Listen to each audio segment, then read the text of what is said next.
a shame. It's an absolute shame that nobody was available to show up for this gig, so we're going to have to play to the empty room. I'm sorry. Guys, welcome. Thank you so much for coming by. We've had a little bit of communication with transportation problems, and so this is actually the 2015 Comic-Con panel. No, I'm kidding. We are going to have lots of opportunity for you to ask your favorite actors all sorts of probing and inventive questions. We also have a script we'd like to perform about superheroism, which is something that a lot of you are into, especially those of you whose leotards are way too tight, which you'll relate to in this one. Okay. I would like to introduce our cast, and we're going to do something else that's really interesting, but I'll reveal that when we get there. Okay, so, first of all, I forgot to ask Vic how to pronounce his name. Ladies and gentlemen, Vic Mignogna.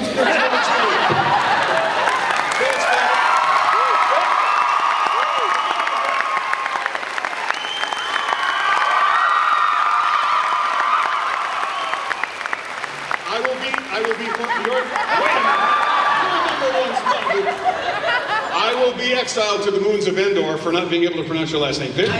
Pronounce your last name. I see that you're organizing us from oldest to youngest. Thank you so much for that, Brian. It's Mignogna. Thank you. Mignogna. Mignogna. Okay. Say it with me. Mignogna. Somebody dance. Mignogna. Okay. Right. Okay. Todd Haberkorn, ladies and gentlemen.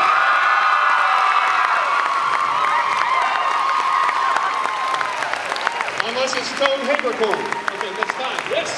Oh my God, Todd, you're huge. So. Good. Bigger than ever. I like to be big on the screen, and then I use the little hotel soaps and feel big and strong. Good to see you guys. Thank you for being here. Okay. David Acord. Come on down. Good neighbor in the booths at the end of the hall. Okay? So the beauty is next. Andrea Libman, ladies and gentlemen.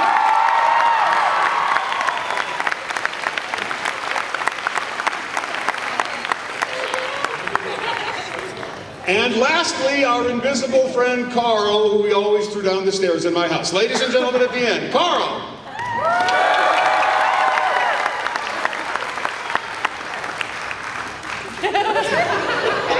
Put him in his place.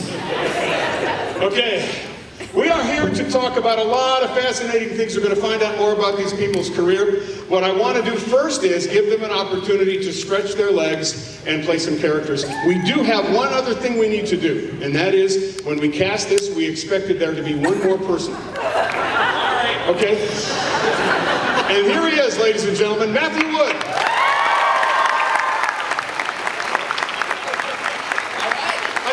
You have a scared there for a minute now. We weren't sure Matthew was going to be here. Matthew? What were you doing that was possibly making it impossible for you? It turned out to work out. I want to know. Okay, all right. I'm deflated. So, what we're going to do now is, I still have one more part that I haven't cast. I have one more part I haven't cast. Anybody here who has any acting experience? Okay, you're out. You're immediately out. Anybody here who's never done any acting but would like to do some acting? Okay, everybody pick a number between 1 and 10. Is there anybody here whose first name begins with the letter A?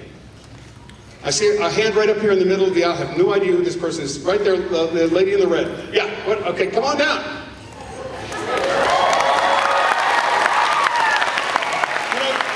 She looks so familiar. And I can't quite place it. She looks... She's running. Okay. She's taller than I thought she'd be. Pick your legs up. Pick your legs up. This is going to be a wild crowd already. Okay. She's so tall. Oh my God. You just completed the day 1 of your exercise program from Jenny Craig. Come on up. Okay. This is what I call Edward Elric dream cosplay. This is what Ed fantasizes me. So we're going to share microphones. And the odds cost you in the piles of, you actually have the very first line. You are Carla Hoodman. Okay? Hoodman. That's the word. Okay? And I'm going to hand you the script. There you go. Now, this is a sight reading exercise. What we do when we do animation stuff, I want to tell you the reason we're doing it the way we're doing it is because without you guys, Without audience, without fans, without the people who like what we do on the other side, we're nothing. We're still in our bedrooms looking at the mirror going, I'm pretty good. I hope someday someone pays attention. You guys are why we're here, right? It's all absolutely true. So what we do is we try to find ways that we do these things interactively with you because that's the way it's most fun for all of us. Okay, we get a chance to actually see you. You get a chance to interact with us as well. So we have a script about superheroes. These superheroes are waiting to go on a television show hosted by a fictitious guy named Jim Gunn, who intentionally sounds a lot like somebody you may have heard of as well, okay? And so we're going to start this thing, and everybody's going to sight read, and we're going to see how well. These guys will probably ad-lib and do crazy stuff. If there's something really hilarious, just pause so the audience can laugh. If the audience doesn't laugh, we're going to fire the writer. It's mediocre, but it works cheap. Look what we've got here. Except it's alive. Is it what? Okay. Is it on? No. This is microphone. Number 2. This is microphone number 2. Give it up for the tech guys, everybody. Got a lot of buttons to push. Like one of the guys who used to work at NBC is like, okay, wake up. It's not 1949 anymore. Okay, this is microphone number 2. If anybody, if number 2 resonates, it's down the hall and to the left. Okay. Yeah.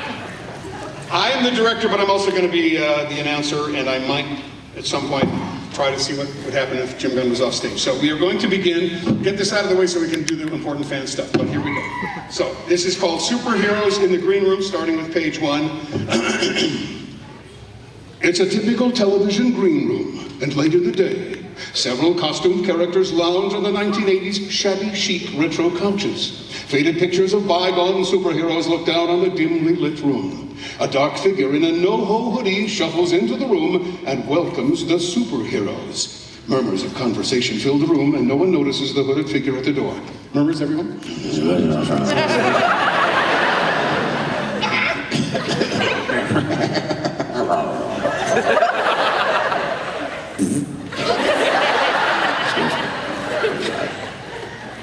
Welcome, superheroes. Excuse me. I need to tell you that you're delayed again for... Oh, don't be such a pansy nudnik, woeful Reaper. It's just the price we have to pay to get our gawky fans to keep their eyes on the thighs. Well, aren't you the thigh master? When you're a big stud hero muffin like Bane Insane, you can afford to Botox your chin cleft and put up with the pain for your super vanity. Don't forget the daring do that I do. You're right, you do.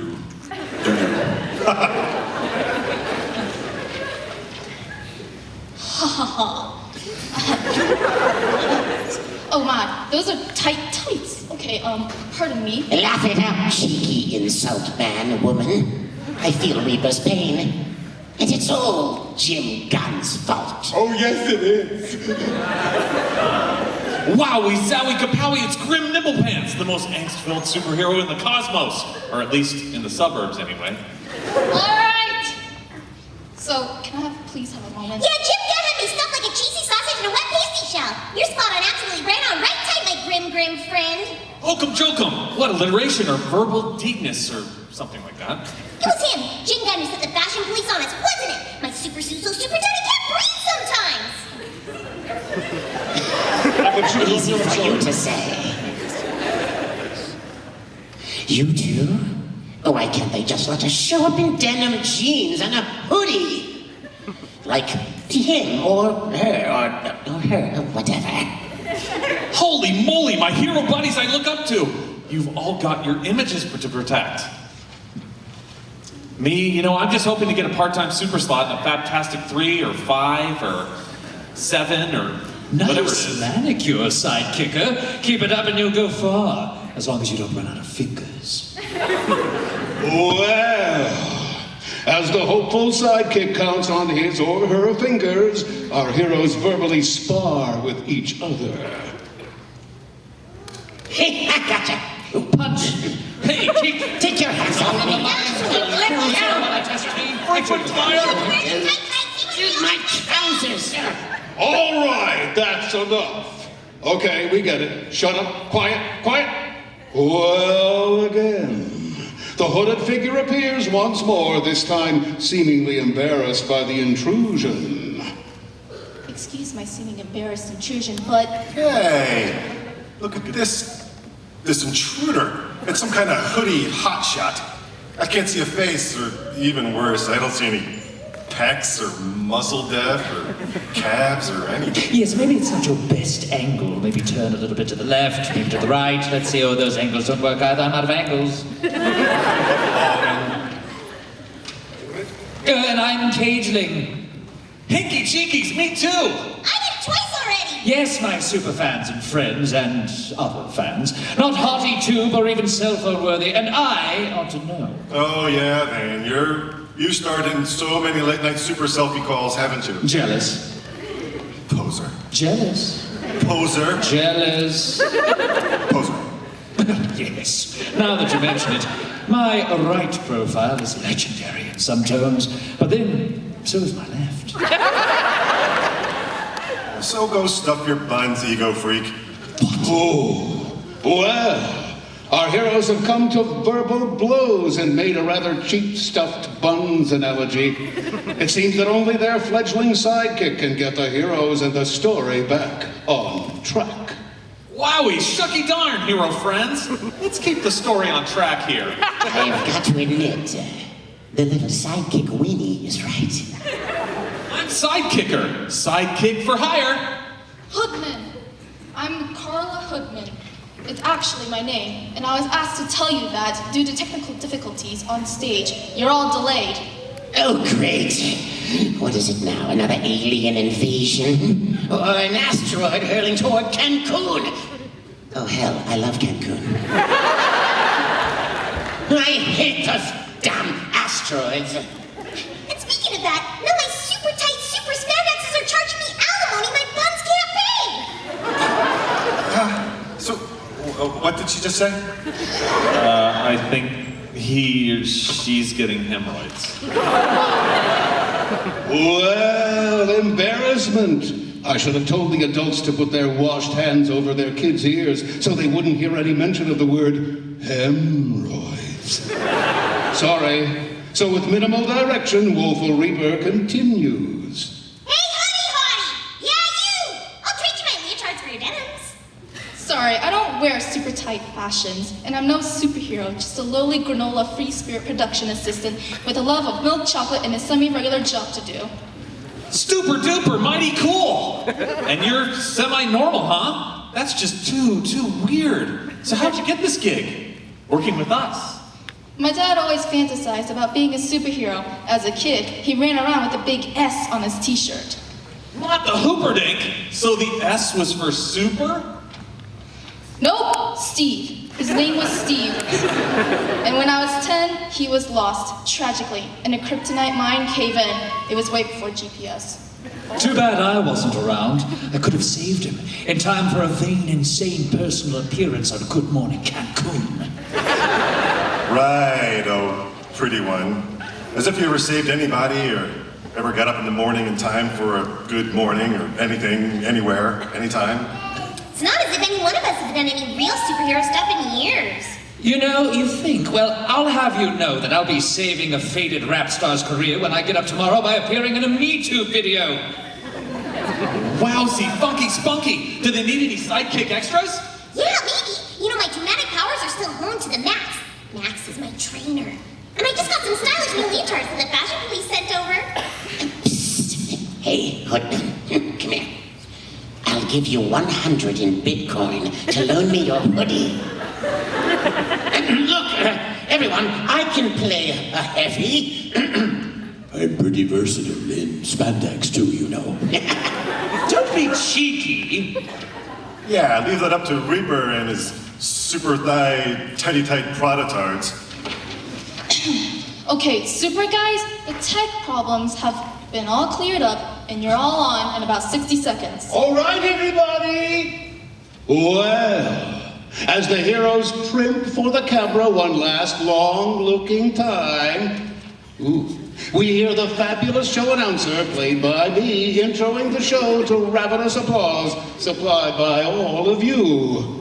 Don't put on those baggy blue jeans! It's time for Jim God's Fashion Police, featuring your least fave superheroes in real tight super leggings!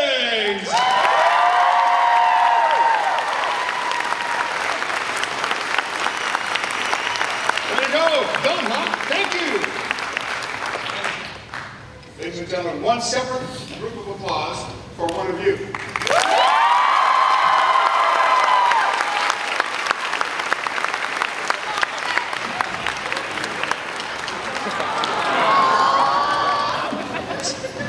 Over the side.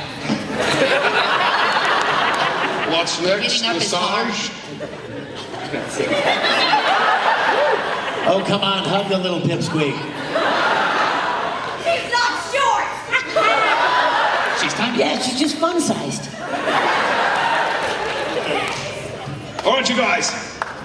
Thank you very much. Now let's talk about other stuff. But you were a marvelous audience. I hope you had a good time. That was a lot of fun. We're going to do more things like that as time goes on. These people have distinguished themselves in various places in various ways.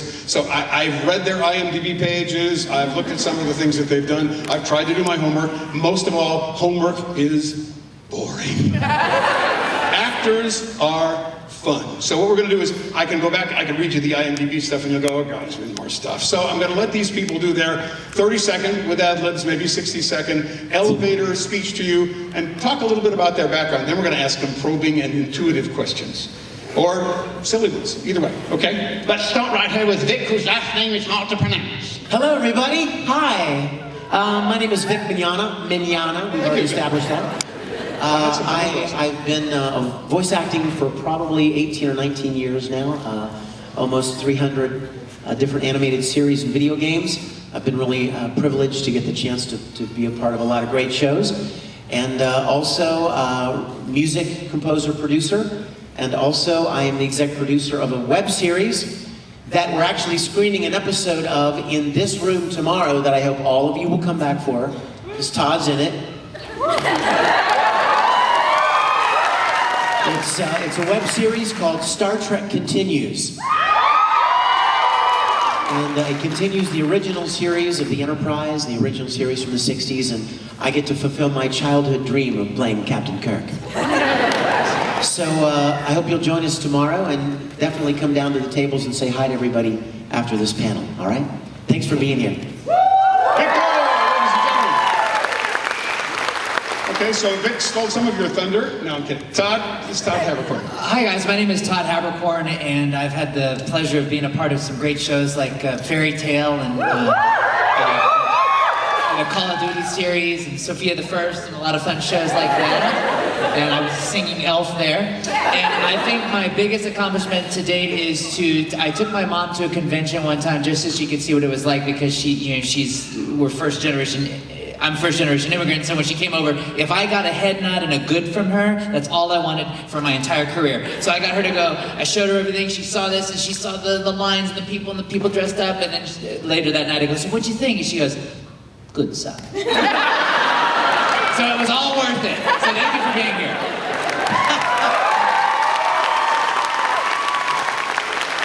I'll get it up for David. David, it's you. Hi, I'm David Acord, and Matthew and I work at Skywalker Sound. We do a lot of the sound effects work and sound editorial work for the Star Wars movies. And I'm a fan of yours, dude. Absolutely. We're fans of you guys. And we also do some voice work as well. So we're here to talk about that, I guess. Excellent.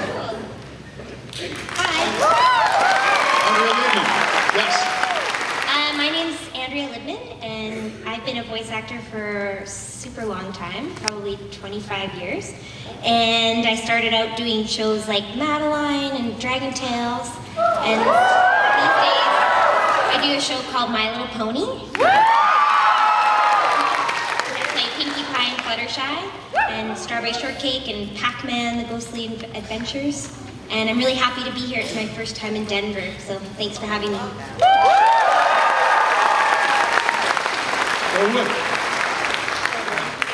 Hello, is this one on? Yes, hi. So yeah, David and I do some sound effects work for Star Wars, and then we play voices in various Star Wars shows, and we just got off doing Force Awakens last year. And this year we're working on Rogue One, and there's another series coming out that XD's putting on called Lego Star Wars The Freemaker Adventures. It starts next week. I play a voice on that as well. So we work both sides of our brain, creative and technical, at Lucasfilm up at Skywalker Ranch, and we're happy to be here in Denver. Bill, before you get started, I have one question. Or Brian Cummings. For you guys, I'm curious, for the Kylo's lightsaber sound, how many different variations before you're like, that's the one? Many, but you got that. Yeah, JJ likes to have a lot of options. He likes to have just laid out in front of him, this saber on, this saber on, this saber on, this is the swish, here's a swish, here's a swish, and steadies and offs and clashes and all that stuff. We kind of came to the final Kylo saber pretty quickly, which was really lucky, because that's one of those things that could have gone on and on and on. Yeah, they probably went through between Ben Bird and Gary Rydstrom and myself, maybe a dozen or so different iterations of that. And what ended up is kind of combinations of 3 different things that kind of landed. Love it. Which one of them is a family member of Dave's? What's that? The white albino. Oh, Kylo's, his force rumble, not the sword, but his force rumble is my cat. I love it. I love it. Pork chop. That's actually awesome. Very I love it.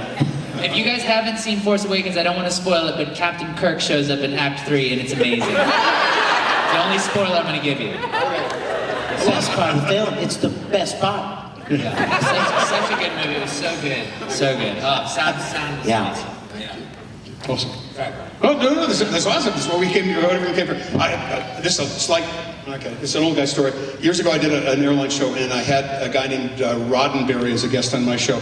And what people do not understand, what audiences don't understand, is how much time, you talk about that, time and effort goes into making everything just perfect. And it sometimes is just painstaking and strange. Gene Roddenberry became friends with Sir Paul McCartney, was invited to South Africa where Sir Paul was recording to be in on a recording session, and he told me, he said, I got there at 8 o'clock in the morning, and Sir Paul started with his tech setting up the drums, and he spent from 8 o'clock in the morning till 4 o'clock in the afternoon tuning and miking the drums. And he went up to Sir Paul afterwards and he said, it's really great to hang out with you, but don't ever invite me into a studio again. It is so boring, I want to die. What's wrong? Don't you like it, Gene?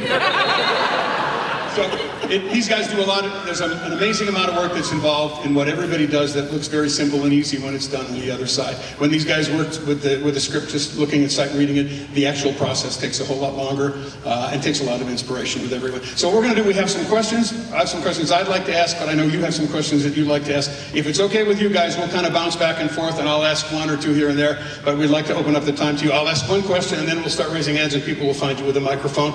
You guys that handle the microphones, it's okay for you to find the people to ask a question. Just wave to me so I'll know where you're at, and I don't just call on somebody else while you've got someone standing waiting to do this, okay? So first thing I want to ask, and I'll throw it up, we'll throw this all open to you guys. What do you credit for being the inspiration for you to do this as a living, other than laziness? You can't use that.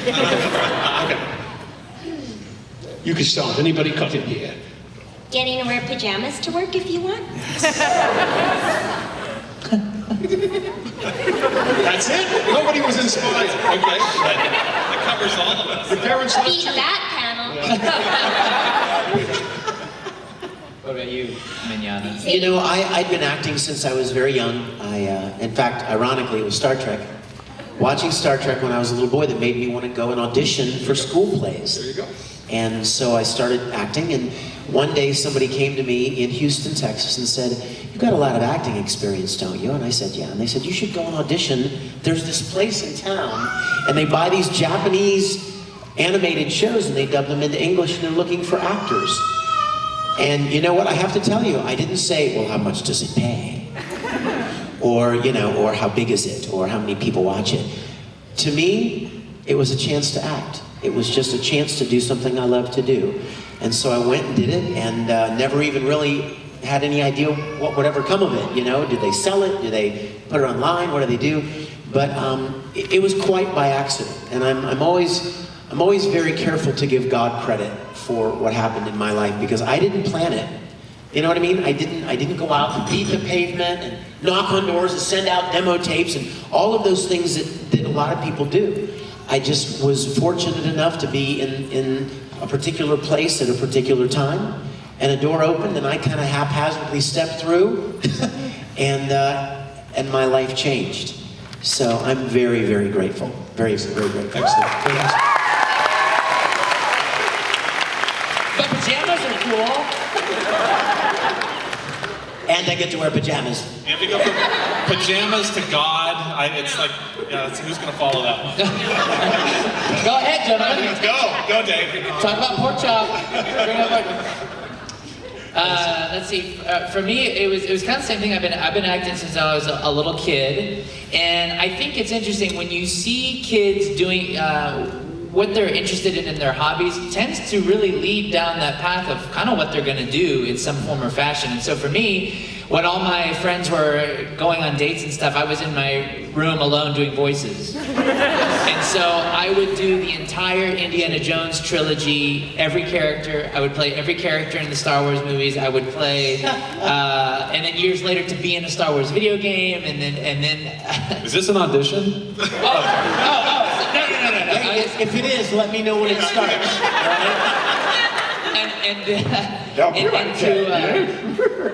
Right? Excitement. I Jedi crave not these things. But you talk too much, you do. And so later getting to do these things, because for years I was made fun of for my voice, for many, many years. And so, but whenever it came time to read in class or to do things like that, everyone in the class was like, that half Asian over there. And so someone said, you should do that for a living. When I didn't think, when you watch cartoons and stuff and video games, you don't think about that as a kid. You just think that they lock He-Man in a chamber, and when it's time to do the episode, they let him out, they rile him up, they punch him in the face wearing Skeletor mask, and then he's angry for Skeletor, and he goes out and fights him for 30 minutes. Great, dude. Blow the illusion. But you think that's what happens, see? Pajamas, God, He-Man. You're learning so much today in Denver. He's gonna have a Denver tattoo, and but you know, so you never think about it, and then years later when you get to do it, it's so much fun, and it's even more fun when the person, and I remember this person's name, who made fun of you the most, contacts you years later, and they try to be your buddy. And you go, bye, Felicia.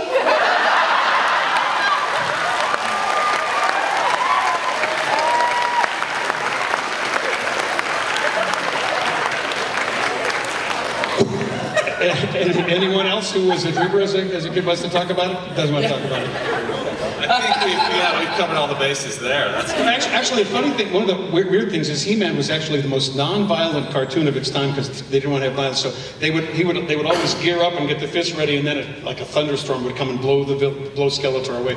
And so the other thing about if you go back and look at He-Man episodes, nothing ever happened. I just love the color coordination of his outfit. The Prince Adam, with the pink and the... thing. Maybe Kegling was a big deal. Okay, but never mind. Okay, questions from the audience we'd like to have. Okay, guys with the microphone, or do we just yell? Oh, we got a guy with a microphone over here? All right.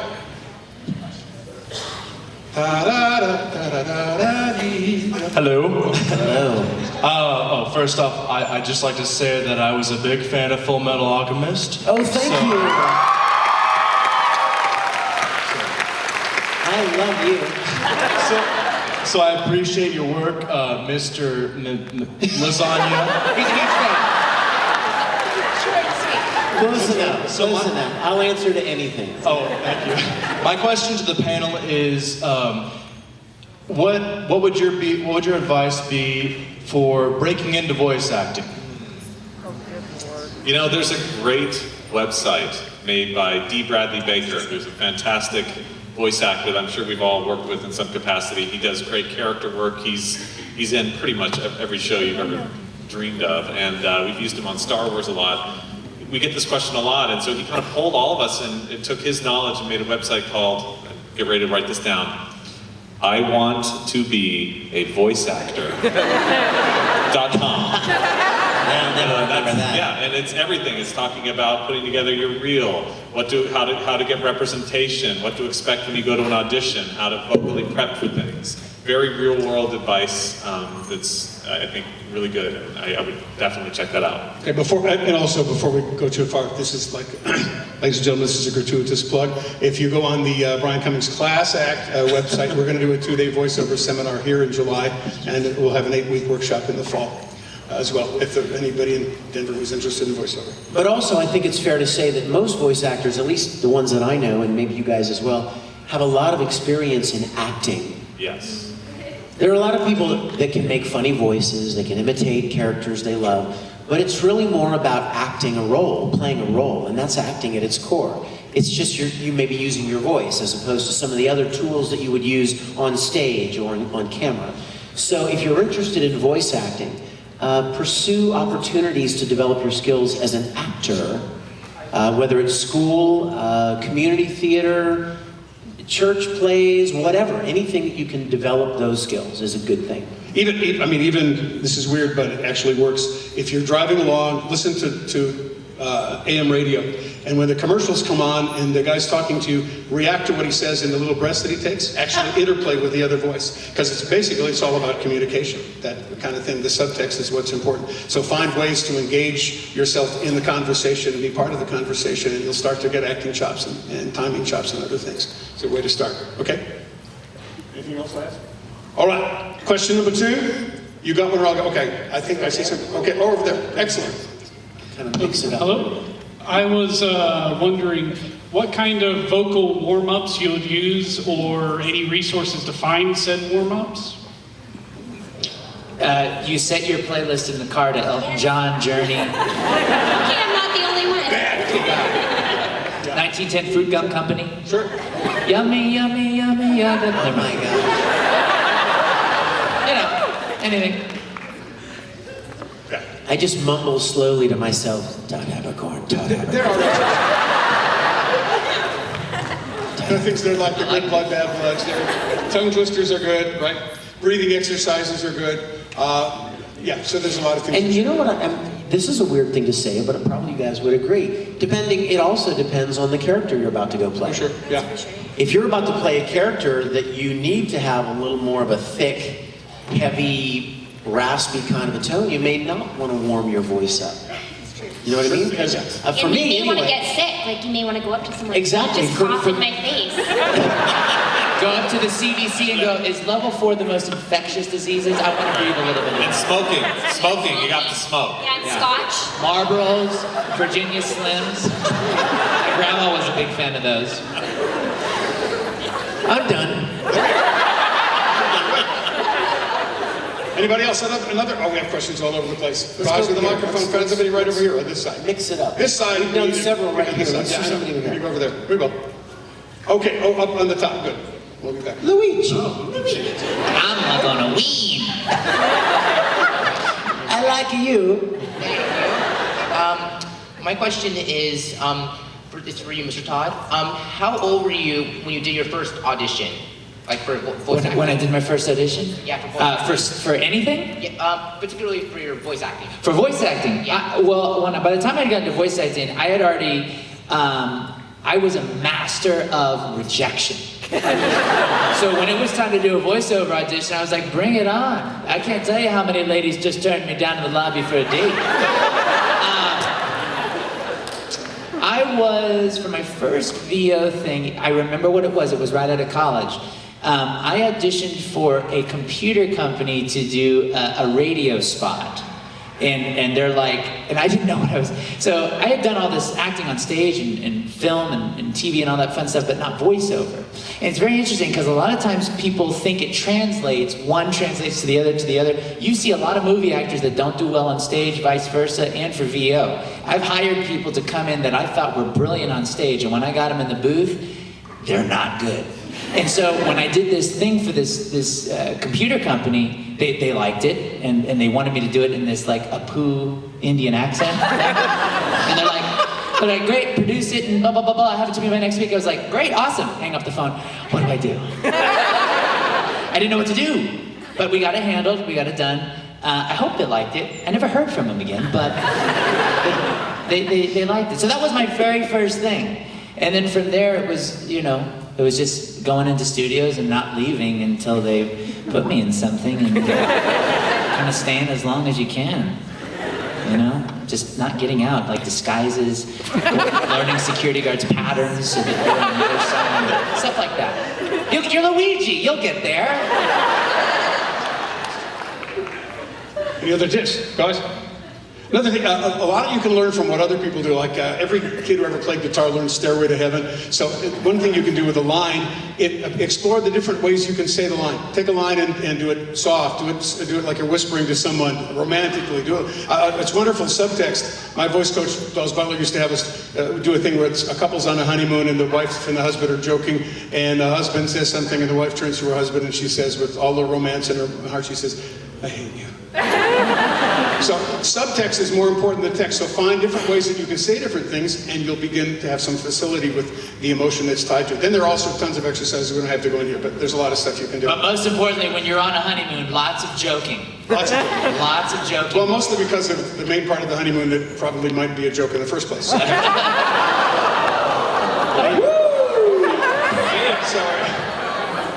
Ready to move on. Okay, this gentleman's been waiting here. This lady's been waiting here. Sorry. Hi, Todd. Oh, hey, Carolyn, hey. Rocking the hat. I love that Team Haberkorn hat. Yes. I wanted to ask what your favorite project was that you've worked on since I last saw you in January. My favorite project to work on since January. Very specific.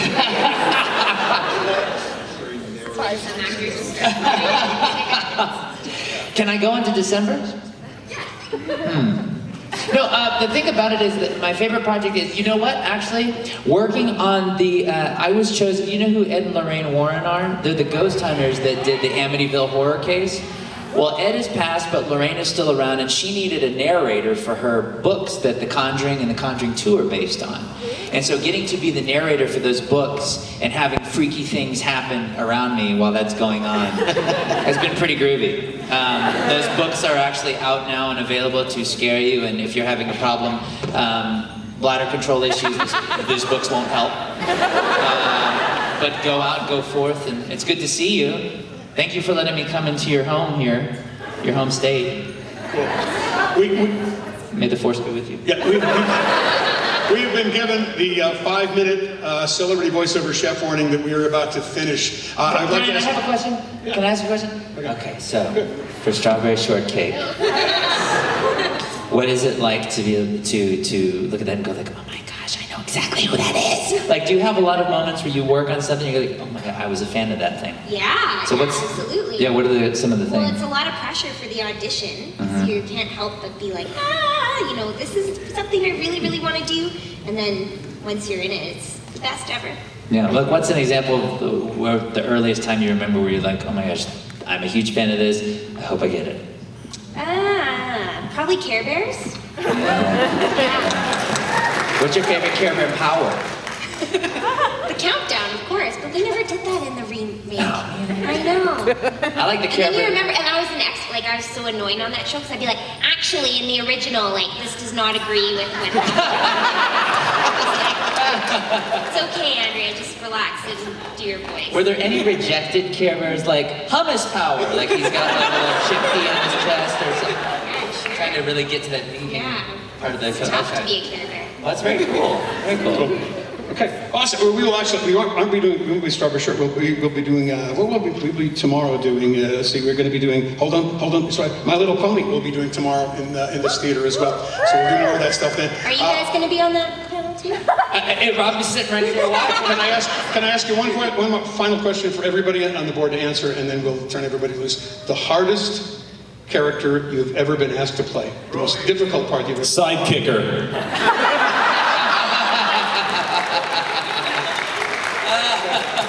Ladies and gentlemen, you're a fabulous audience. It's a shame we don't have more time because we've gone for another hour. Sidekicker. I'll say that too. No worries. Yeah, Sidekicker. Say, okay. Sidekicker. Sidekicker XL. So you guys, thank you very much. Thank you guys.